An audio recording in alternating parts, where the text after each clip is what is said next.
दोस्तों केम छो तो स्वागत है अपना नवा व्लॉग में। तो अत्यारे 4 वागे छे अने हूँ आवी गयो छुं ब्रिज पर रनिंग करवा। आज रोड प्रेक्टिस करवानी छे एटले आज केटલું थाय छे रनिंग नॉर्मल ज रनिंग करवानुं छे एटले हवे हूँ थोड़ी एक्सरसाइज करी अने पछी मारुं रनिंग छे ए चालू करूं।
तो दोस्तों फाइनली मारू रनिंग पूરું થઈ ગયું છે અને આજે ટોટલ 3 કિલોમીટર મેં 15 મિનિટમાં પૂરું કર્યું છે અને 100 ની 2 સ્પ્રિન્ટ લગાવી। તો આજનું શેડ્યુલ હતું જે પૂરો કરી દીધો છે રનિંગનો। તો હવે હું જાઉં છું ઘરે અને તમે પણ રનિંગ કરતા હોય તો શરૂ કરી દેજો। હવે થોડાક સમયમાં ડેટ આવી જશે રનિંગની અને અત્યારે વાગ્યા છે 5:30। તો હવે જાઉં છું હું ઘરે બરાબર। અને तो दोस्तों आज हूँ रनिंग करीने आव्यो अने पछी मैं ऑनलाइन एक वस्तु मंगावी थी ए अत्यारे हूँ तमने बतावुं छुं। अत्यारे आवी छे तो लाइब्रेरी नथी गयो, हवे आ वस्तु आवानी हती एटले अने हवे फटाफट हूँ अनबॉक्सिंग करूँ छुं। फ्लिपकार्ट परथी मंगावी थी मैं। तो मारी मम्मी आई गई थी जोवा के शुं लावे छे एम, एटले तमे जोता रहेजो।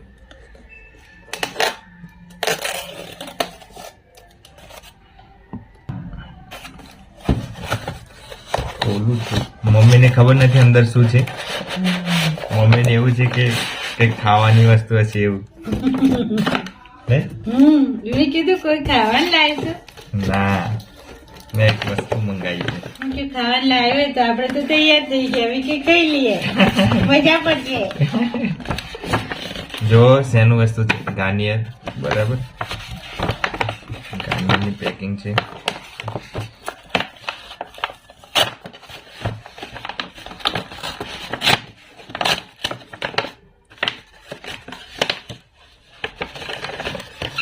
ले तार खावानी वस्तु 2 वस्तु मंगाई थी मैं, एक मारा माटे अने एक मम्मी माटे। तो मम्मी एक आनाथी धोशे अने एक हूँ आ मारा माटे मो फेस वॉश मंगावी थी मैं बराबर। तो 2 मंगाया छे, एक मम्मी माटे ने एक मारा माटे। एटले मम्मी आखो दिवस के कहती थी मारा मोढा उपर पेलुं लगाववानुं लाय लाय लाय, એટલે પછી મેં ઓનલાઈન મંગાવી દીધું એમને એમ કીધા વગર। એટલે મમ્મીને સરપ્રાઈઝ આપી છે। थैंक यू दीदा। हैं हां तो बस तो जलसा करावा। क्याરની કહેતી હતી મારે જોઈએ છે હવે લઈ લીધું। हां बराबर છે। तो दोस्तों आज मैं घरे ज રીડિંગ કર્યું હતું, લાઇબ્રેરી નતો ગયો કેમ કે થોડું કામ હતું અને પછી ઘરે જ આજે વાંચ્યું બરાબર। તો આજે મેં કેટલું કર્યું એ તમને બતાવી દઉં અને પછી વારંવાર તમે પૂછતા હતા કે ભૂગોળમાં શું કરવાનું, આ તે ગુજરાતની ભૂગોળમાં શું કરવાનું, ટોપિક નથી આપ્યા ગુજરાતની ભૂગોળમાં। તો એના રિલેટેડ થોડી વાત કરી લઈશું આપણે અને અત્યારે હું તમને બતાવી દઉં કે મેં આજે કેટલું કર્યું બરાબર। તો આ ટ્રેન અને હોડી છે એ પૂરું કર્યું છે બરાબર। ટ્રેન હોડીના થોડા બાકી હતા તો એ પૂરા કરી દીધા। તો હું તમને બતાવી દઉં ટ્રેન હોડીમાં કંઈ ખાસ હતું નહીં એટલે ફટાફટ પૂરા થઈ ગયા હતા એ તો બરાબર। સેલ્ફ પ્રેક્ટિસના ક્વેશ્ચનો પણ પૂરા કર્યા હતા અને પાછળ સોલ્યુશન આપેલું જ છે એનું તો વાંધો આવ્યું નથી। ટ્રેન હોડી બરાબર ટ્રેનના છે, ટ્રેનના બે એક્ઝામ્પલ હતા એ બધા સોલ્વ કરી દીધા। બહુ નાનું ચેપ્ટર છે એટલે ટ્રેન તો એટલે ફટાફટ પૂરું થઈ ગયું બરાબર। આ થોડા બાકી છે, ઈ બાકી છે બરાબર। તો ઈ પૂરું થઈ જશે, આમાં સેલ્ફ પ્રેક્ટિસ નથી।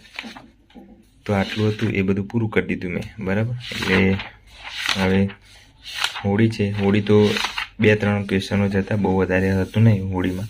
એટલે હોડીમાં તો ફટાફટ સોલ્વ થઈ જાય એવું જ હતું। બી અને સી પૂરું થઈ ગયું. પછી સેલ્ફ પ્રેક્ટિસ છે એ થોડા 1-2 એક્ઝામ્પલ સોલ્વ કરવાના છે પાછળ, એ પૂરા કરી દે એટલે પછી આ પણ પૂરું થઈ જશે. અને પછી થોડા 4-5 જેવા ચેપ્ટર છે, 3 કે 4 એટલા બાકી રહેશે. બરાબર. કરંટનું પણ પૂરું કરી દીધું છે. કયું વીક આવ્યો છું કરંટમાં? આઈ થિંક 37 વીક આવ્યો છું. 8-9 મહિનાનું બાકી છે, તો એ પૂરું કરીશ. પછી ધીરે ધીરે બધું પૂરું કરીશ. બરાબર. આ બાકી છે. બરાબર. તો કરંટ અફેર મેં આવી રીતે પ્રિન્ટ કઢાવી છે, તો એના અંદરથી કરું છું. એટલે ટોટલ છે 11મા મહિના સુધીનું STI સુધીનું કરવાનું છે. એટલે 11મા મહિના સુધીનું ઇનફ છે. બરાબર. તો આટલું વાંધો આવે એવું નથી. બરાબર ને? ભૂગોળના સંદર્ભે વારંવાર બધા પૂછતા હોય છે કે ગુજરાતનું ભૂગોળ ક્યાં છે, તો બતાવી દઉં કે સામાન્ય ભૂગોળ છે એ આખું કરવાનું છે. આ ગુજરાતના રિલેટેડ નથી, પણ જે ભૌતિક ભૂગોળ છે અને સામાજિક ભૂગોળ છે એ બધા રિલેટેડ છે. જેમ કે ભારત, ગુજરાત અને વિશ્વના સંદર્ભે ભૌતિક ભૂગોળમાં જેટલું આવતું હોય એ બધું ગુજરાતના સંદર્ભે પણ આવતું હોય. જેમાં મુખ્ય પાકો છે ભૂકંપ છે, ભૂસ્ખલન, ચક્રવાત, પૂર, પછી કુદરતી આફતો, વિવિધ આબોહવા પ્રદેશો, કુદરતી વનસ્પતિ, રાષ્ટ્રીય ઉદ્યાનો, અભયારણ્ય, પછી જમીનના પ્રકારો, ખડકો અને ખનિજો. આ જેટલું છે ભારત સંદર્ભે પણ કરવાનું છે, ગુજરાતના સંદર્ભે પણ કરવાનું છે અને વિશ્વના સંદર્ભે પણ કરવાનું છે. બરાબર. પછી બીજું છે સામાજિક ભૂગોળ, જે ભારત, ગુજરાત અને વિશ્વના સંદર્ભે છે. જેમાં વસ્તી વિતરણ, વસ્તી ઘનતા, વસ્તી વૃદ્ધિ, સ્ત્રી પુરુષ પ્રમાણ, સાક્ષરતા, જનજાતિઓ, જાગૃતિ, નૃજાતિ સમૂહ અને ભાષાકીય સમૂહ. બરાબર. તો આ જે છે એ બધું ગુજરાતના સંદર્ભે, ભારતના સંદર્ભે અને વિશ્વના સંદર્ભે પણ કરવાનું છે. બરાબર. બસ આટલું જ છે એ ગુજરાતના સંદર્ભે કરવાનું છે. બાકી આર્થિક ભૂગોળ છે એ ભારતના રિલેટેડ છે અને વર્તમાન પ્રવાહ એ વિશ્વ ભૂગોળ એ બધું એના રિલેટેડ છે. એટલે સામાજિક ભૂગોળ અને ભૌતિક ભૂગોળ એ ગુજરાતના સંદર્ભે ખાસ કરવાનું છે. બરાબર. બીજું તો કંઈ છે ને.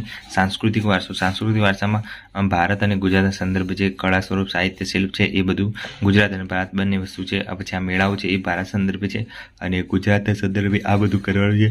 જેમાં ખાસ કરીને મેળાઓ કરી દેજો, આદિવાસી તહેવાર મેળાઓ. બરાબર. અને નાટકો પણ ખાસ કરી દેજો અને પુસ્તકાલયો, ગ્રંથાલયો ખાસ કરી દેજો. બરાબર. અને ગુજરાતની સાહિત્ય જે છે ગુજરાતી સાહિત્ય એ ખાસ કરી દેજો. જે રચના અને રચયિતા આજે મેં ક્વેશ્ચનો પૂછ્યા હતા એમાંથી. બરાબર. એવા ખાસ પૂછાય છે. અને તીર્થ સ્થળો અને પર્યટન સ્થળો ખાસ કરી દેવાના, એટલે વારંવાર પૂછાતા હોય છે, એટલે એમાંથી થઈ જશે કવર. બરાબર ને? તો તમને ખબર પડી ગઈ છે કે કયું કયું ખાસ કરવાનું. બરાબર. તો ડેલી કરશો તો આરંભ થઈ જશે. કેમ કે દરરોજનું તમે પૂરું કરશો ટાર્ગેટ તો ઓલમોસ્ટ થઈ જશે. દરરોજના 2-3 સબ્જેક્ટ લઈને ચાલવાના, એટલે ઓટોમેટિક સિલેબસ છે એ પૂરું થતું જાય અને બધા સબ્જેક્ટ પણ જે મેન કવર થતા હોય, જેમ કે ઇતિહાસ, ભૂગોળ, કલ્ચર, એ બધા વાંચવાના સબ્જેક્ટ છે. સ્કોરિંગ સબ્જેક્ટ છે બંધારણ, મેથ્સ, રિઝનિંગ અને કરંટ અફેર. બરાબર. તો એ ખાસ કરવાના. એટલે એ કોર્સ સબ્જેક્ટ છે વધારે માર્ક્સ ધરાવતા અને ઓછા સમયમાં પૂરું થઈ જાય એવા સબ્જેક્ટ છે. બરાબર. ઇતિહાસ એ કરશો તો ઇતિહાસ તમારે ગુજરાતનો પણ કરવો પડશે અને ભારતનો કરવો પડશે. એમાં આધુનિક, મધ્યકાલીન અને પ્રાચીન આ 3 વસ્તુ ઇતિહાસમાં કરવું પડશે. બરાબર. બંનેમાં ગુજરાત અને ભારત. એ થોડું લેન્ધી સબ્જેક્ટ છે. પછી ભૂગોળ છે, ભૂગોળ પણ એવું લેન્ધી સબ્જેક્ટ છે. કલ્ચર પણ એવું લેન્ધી સબ્જેક્ટ છે. બરાબર. એટલે જેટલા લેન્ધી સબ્જેક્ટ હોય એને આપણે એવોઇડ કરી અને જેટલા સ્કોરિંગ સબ્જેક્ટ હોય એ પહેલાં કરવાના. બરાબર. એટલે એ રીતનું બધું શેડ્યુલ બનાવતું રહેવાનું કે પહેલાં જે સ્કોરિંગ સબ્જેક્ટ છે એ પહેલાં પૂરા કરી દે, પછી જે વાંચવાના સબ્જેક્ટ છે એ પછી રાખીશું, પણ સિલેબસ પ્રમાણે પહેલાં એ પૂરું કરી દઈએ તો સારું. બરાબર. એ રીતનું ધ્યાન રાખવાનું. તો આજે આટલું પૂરું કરી દીધું છે. હવે ટાઈમ થઈ ગયો છે આપણે સુવાનો.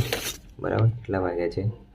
11 વાગ્યા કરે છે. જો 10:50 થઈ છે. બરાબર. તો 11 વાગ્યા કરે છે. તો હવે સૂજો, કેમ કે સવારે રનિંગ કરવા પણ જવાનું છે. એટલે હવે ટાઈમ આવી ગયો છે રનિંગ કરવાનો.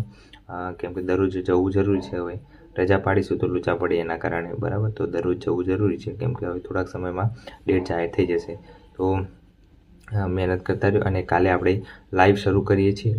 દરરોજ 9 વાગે ક્વેશ્ચનો પૂછવાનું અને ટોપિક છે એ હું તમને સવારે આપી દઈશ ટેલિગ્રામ, એ તૈયાર કરી દેવાનું. એટલે પછી સાંજે આપણે એનું પૂછીશું. બરાબર.